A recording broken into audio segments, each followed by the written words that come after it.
Hello friends, आज का topic है कर्मा वर्सेस भाग्य। आखिर इस दोनों में बहुत ही हॉट टॉपिक है, डिस्कशन वाला टॉपिक है। और कुछ लोग जो कि कर्म में विश्वास करते हैं, कुछ लोग बोलते हैं कि नहीं, भाग्य में वो विश्वास करते हैं। उन लोगों का मानना है कि नहीं, कर्म सब कुछ है, कर्म के द्वारा आप अपने भाग्य को चेंज कर सकते हो। अनदर पॉइंट ये है, कुछ लोग भाग्य को जो मानने वाले हैं वो बोलते हैं कर्म कुछ भी कर लो, जो लिखा हुआ है वही होने वाला है। तो ये आखिर एक्चुअली किसको माने, कर्म या भाग्य? बहुत सारे बुक में जो मैंने स्टडी की है और जो बहुत सारे सीरियल मैंने देखा है, लाइक आप महाभारत देख लो, कुछ कृष्णा सीरियल में बहुत जगह ऐसा लगेगा कि जो मैसेज है वो ये है कि कर्म की प्रधानता ज्यादा है। कुछ सिनेरियो ऐसे हैं जहां पे कि नहीं, अगर डेस्टिनी लिखा है भाग्य में तो आपको होना ही होना है, चाहे आप कुछ भी कर लो। राइट। सो आज डिस्कस मेरे करने का यही है तात्पर्य कि कुछ स्टोरी के थ्रू मैं, जो मेरा फीलिंग है, जो अब तक का एक्सपीरियंस है, उसके थ्रू मैं आपको एक कंक्लूजन तक पहुंचाऊं कि आखिर कर्म बड़ा है या भाग्य। और इसके लिए मैं एक स्टोरी आपको बताऊंगा, उसके बेस पे हम लोग फिर डिसाइड करेंगे। तो ये एक स्टोरी है, बहुत पुरानी पौराणिक स्टोरी है, दो राजा के बीच। दो राजा का सीमा जो है वो एक दूसरे के जस्ट एडजेसेंट में था, ठीक है। और दोनों राजा के जो गुरु थे वो एक ही थे। तो दोनों राजा ब्लाइंडली अपने गुरु पे विश्वास करते थे। किसी भी काम करने से पहले अपने गुरु के पास जाके प्रणाम करके उनसे आशीर्वाद लेके ही फिर कुछ किया करते थे। तो एक बार दोनों राजा के मन में हुआ कि यार कौन श्रेष्ठ है, ये होड़ चली दोनों के बीच में। और जैसा कि हम लोग जानते हैं कि पहले जो है कौन श्रेष्ठ, इसका डिसीजन लिया जाता था कि कौन सबसे शक्तिशाली है। राइट। तो दोनों के बीच युद्ध की घोषणा हुई कि भाई जो युद्ध में जीतेगा वो बलशाली है, वो श्रेष्ठ है। ठीक है। दोनों राजा युद्ध से पहले अपने गुरुजी के पास जाते हैं। पहले राजा नंबर 1 गया, वो बोला गुरुजी ऐसे ऐसे युद्ध है, आप अपना आशीर्वाद दें हम पे, विजय का आशीर्वाद।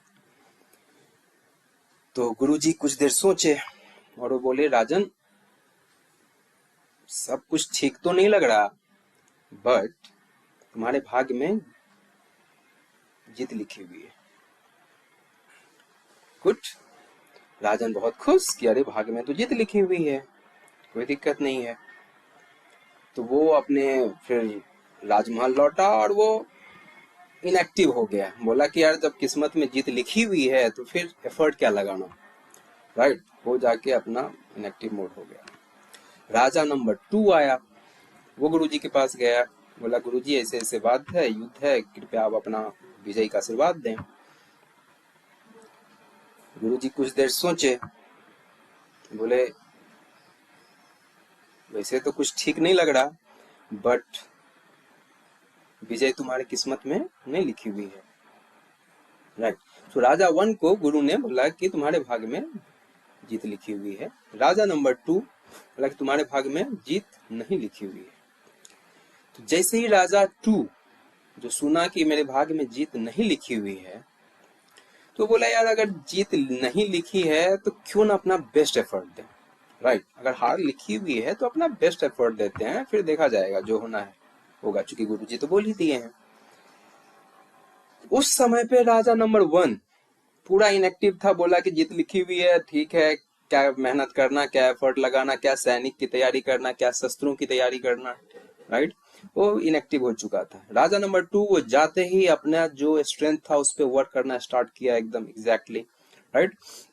उसके बाद उन्होंने अपने जो उसके अस्त्र शस्त्र थे सबकी एकदम तेज करने पे लग गया कि भाई युद्ध है तो फिर उसमें सब कुछ ओके होना चाहिए। अपने सैनिकों को वो इकट्ठा करना चालू किया, उसको कॉम्पिटेंसी को रैंप अप करना चालू किया, और खुद के जो वीकनेस थे उसको जो है हटाने पे वो काम करना चालू किया, ताकि उसको इम्प्रूव किया जा सके और जिस दिन युद्ध हो उस दिन वो अपना बेस्ट एफर्ट डाल सके। राइट। युद्ध का दिन आया, युद्ध हुआ, और राजा जो 2 था वो पूरे उसके सैनिक एकदम धावा बोल दिया राजा नंबर 1 पे।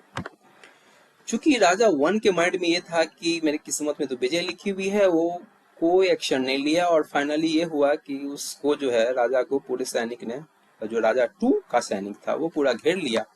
और जैसा जानते हैं राजा अगर आ गया घेरे में तो फिर वो सरेंडर कर दो, उसके सारे सैनिक सरेंडर कर दिए क्योंकि वो बंदी हो चुका था।